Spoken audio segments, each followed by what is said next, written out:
Sanibona wengane zekothi umbingelela ukuthi ubopha umthwalo uhambe khathi kude wona ngoma yakhe indaba okhonza imbuku eThekwini umuhle wena khathi de ngoba yancwadi imbuka lencwadi liyajabulisa umkhazi wonkone lo osuhlula amadoda angangoyisi uhluleka bemvalela uhlula bethi bayamvimba baze bezame wona amantombazana nawo afika ahluleka ngoba phela yakokhathi dayihambe ukuthi ulisikhala phansi njengendlovu webafowethu ngizokhuluma ngemvunulo namhlanje bafowethu imvunulo yabantu besilisa nikhumbule ukuthi kuko kwaba nomsindo kwaba negidigidi lapha ezweni ngodaba lwemvunulo kodwa lagcina umqondo usontshontsheka sekungathi kukhulunywa ngabantu abanobulili abathandana benobulili obufanayo no ngesikhathi siqala thina siba ingxenye yalokhu ukukhuluma kwemvunulo ukukhuluma kwakungemvunulo so ke ngibona ukuthi ake ngithathele ithuba ke ngiqondise ukuthi cha ukukhuluma kwakungekho ngabantu abathandana benobulili obufanayo siyabazi ukuthi bakhona isicelo ngesikhathi uqala kwakuwukuthi nje sicela ukuthi imvunulo bengayisebenzisi kwakuyilokho so konke ke lokho kunye ukuthi kugcine sekukhishelana amagama amabi kugcine sekwethukwana kugcine kwathi manje wonke umuntu ke usezonda abantu abalalana noma abathandana nobulili obufanayo cha kwakungeyona lokho futhi ikhona ipost yokuqala ngesikhathi kuvela izithombe zalaba ababeshade bevunulile engayibhala ipost ngasho ngathi cha asinankinga nalokho asibathandi asidinga ukubathanda asidinga ukubazonda kodwa ke lokho kwemvunulo kuyingubo yethu yokuthandaza akufanele ukuthi kusetshenziswe isinoma kanjani nangaphandle ke nje ukuthi kwakusetshenziswe ngabantu abangafanele ukusebenzisa kodwa even uhlobo lweyikhumba ababeyisebenzisile ikhumba okungafanele thina njengozulu ngisho nathi nje qobo sizembathe emzimbeni manje ke uma uzobona kwesinye isikhathi abantu abalwela lento yokuthi imvunulo ingasetshenziswa ubabone bona futhi benza amaphutha bevunula ngemvunulo okungafanele bevunule ngayo ilapho ke ubusubona khona ukuthi ke kuningi ke okudinga ukuthi sikulungise weyingane zakwethu akudingi ukuthi kuze kuxatshane akudingi ukuthi kuxatshane akudingi ukuthi kuphakanyiselwane imimoya kudinga ukuthi kufundiswane phela u31 years mningi u31 years isikhathi eside kakhulu izinto zonakala abantu besaba ukukhuluma abantu make bakhuluma babulawa baningi abantu ababekhuluma lezi zinto esizikhulumayo babulawa baningi abantu abangamazulu abasemaqenjini athile okwakuthi make awubonakala evunulile ebese eyanganiswa nohlobo oluthile lwabantu nempilo ethile yabantu abathile noma abulawa so ke namhlanje akusiyo into elula ukuthi sesingathi masithi siyalungisa bese sivele sivuka namhlanje nje kube lula uxolo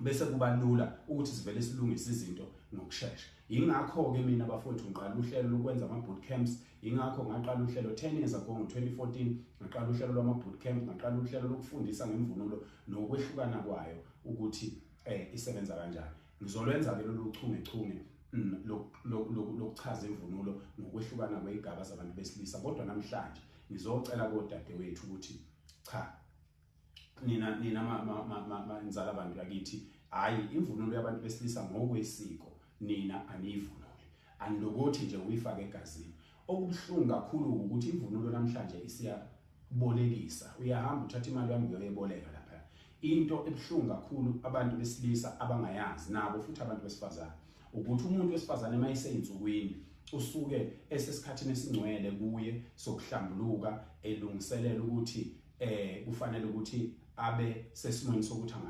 angabamba umphefumulo womuntu awugcina ngaphakathi emzimbeni wakhe eyinsukwini nje inhlanu eqedile usuke impela ekuleso simo sokuthi angakwazi ukuthi emukele umphefumulo womuntu olethwa uNkulunkulu uhlale ngakuye egazini lakhe inyanga ezisishagalolunye manje ke mangabe kwenzeka umuntu wesifazane kulezi indawo ukubolekwa kuzimvunulo uma ngabe ke eyivunulile lemvunulo bese ibuyisela lapha emuva ebese ke ithola ukuthi siyoyiboleka wena umuntu wesilisa ebese uyifaka nawe egazini okhalo lwakho yikho ke nithola zinsizwa amaqole engasasebenzi yikho niyithola isimezansi sifile uphile uyinsizwa uphakela bonakale ebukeka kahle ecwebezela impela ubone intombi ibonta ilensizwa yodlekile kusho ukuthi nje uma ingangibamba ngazizwa ngathi ngiyandiza kanti akusekho lutho ngenxa yokuthi uhlale evunula imvunulo ebolekwayo esuke kade ivunulwe ngabantu besifazane abasuke besesikhathini sabo senyanga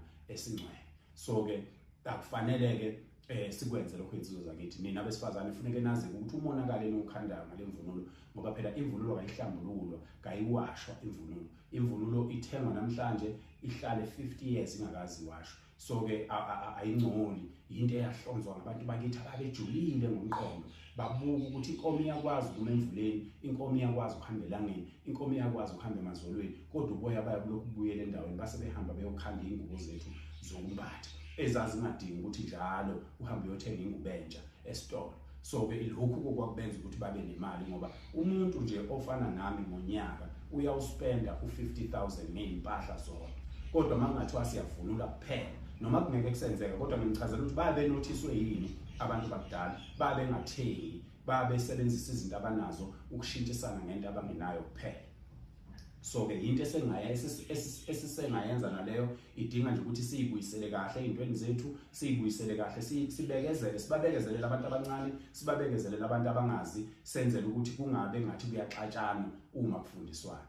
Okwesibili ke ilokhu ukuthi izangoma zithi izangoma zona hayi mina ngangenwa idlozi likamkhulu ngakho ke kufanele ukuthi ngimthengele imvunulo. Yiqiniso lelo ingane zakwethu, kodwa hayi ukuthi uyivunule. Uyayithenga imvunulo ebese uhamba uyoyibeka imsamo, uyethule, umtshele umnikazi wayo ukuthi nansi imvunulo yakho. Sekungathi ke mangabe kusendumbeni kukhona isimo esikuhaqile, ubone ukuthi udinga ukukhuluma nomkhulu wakho, udinga ukuphakamisa amandla kamkhulu wakho, ebese uyithatha uyivunula ke ngaphakathi esigodlweni sakho endumbeni yakho. Hayi ukuthi ngempela umuntu wesifazane kufanele afake imvunulo yomuntu okhalo, yomuntu wesilisa, ngoba ngesikhathi esaphila umkhulu wakho akaza athi uvunula ngemvunulo yakhe, wayevunulisa abafana. Hayi wena waze wahamba umkhulu wakhe eyindoda, ngeke kethi mayisengene kuwe ebese phendula wena indoda. Ngeke akwenze lokho. Usuke efuna umenzela izinto mhlambe ezinye zazo ashiya ngazenzanga kahle, esuke efuna ukuthi umlekelele njengoba nje nabantu abakhonza uJesu behlale bekhumbula ukuthi wakhothama ngalolu suku, wavuka ngalolu suku, kwenzekani ngalolu suku. Naye usuke efuna ukuthi nimenzele leyo mbhedesho leyo, hayi ukuthi ubusuba indoda wena, cha. Kusho ukuthi phela ngoba siyabona phela nezangoma ziqamba amanga manje ezinye inqwaba, hayi ngangenwa ukhokho siyintombazane, ngangenwa ukhokho, ngakho ke sekufuna ngihlale ngigovoze ngiveze konke ngizenze umuntu wesilisa. Cha. Uma selikuvukile idlozi, ukhokho wakho uyakhuluma through wena, simuzwe thina ukuthi uye lo okhulumayo, maqede aphume kuwe usale umuntu wesifazane. So ayikho into ethi mangabe ukhokho wakho wayekade indoda noma umkhulu wakho wayekade indoda noma ugogo wakho wangena kumuntu wesilisa sekufuna uphenduke ube umuntu wesifazane. Cha. Izangoma zesilisa zivunula imvunulo yamadoda, izangoma zabantu besifazane zibhinqa isidwaba, bese futhi imqhele ezangomeni ayisebenzi. Imqhele ayisebenzi ezangomeni. Into esebenza ezangomeni imiyeko. Izangoma ziba nemiyeko, hayi imqhele. Ngithi nje silokhuzane silungisane lapho bafowethu. Ngizobuya ke ingane zakwethu sengizochaza ke igaba zemvunulo. Mina selokhu nangazi, angaze ningibone ngifaka imbatha noma ngimbethe imbatha. Ngalimbatha kanye, ngilimbathiswa ngoba ngangingene nabantwana siyokhehla umntana enkosi unokukhanya ozalwa lapha eBhanganoma. Ngangiqala, ngangigcina futhi ngathethiswa kwandabandaba ngoba ngalithola selikhona kwaZulu. Base bathi hayi ngoba uyingxenye yethu ngabandaba lembathe nalembathe. Ngathethiswa, ngahlawuliswa ngoba thina kwandabandaba kusukela eSwazini, ngiyoke ngimchazele kusukela eSwatini abantu bakwandabandaba ebukhosini babehlezi bethembekile ngale ndlela ongakazi uyibona. Ngisho kuyinkosi uSobhuza abantu bakwandabandaba emlandweni bayavela, enkosini uyiBhebhu abantu bakwandabandaba bayavela, oSuthu esilweni esidala abantu bakwandabandaba bayavela. Lapha kwaMandlakazi kwaNongoma sekuvela isiqhwaga sawo Mandlakazi inkulumalanga. Into ehlule inqwele lapha lesithi sisa nesoy. Wenqwele lapho nesoy. Ngeke nilunge bafana. Asabe sephoyinti siyolwa phambi kwamaNigeria, silwe sodwa siwakhombisa nje ukuthi make na ndinegoloza ukuhamba. Ngeke nilunge. Kunjalo ke ingane zakwethu, umoya ube muhle, qala ngokuba nomoya omuhle, qala nje ngokuba nomoya omuhle empilweni konke okunye kuyosenzakalela. uNkulunkulu anibusise nibe nosuku oluhle.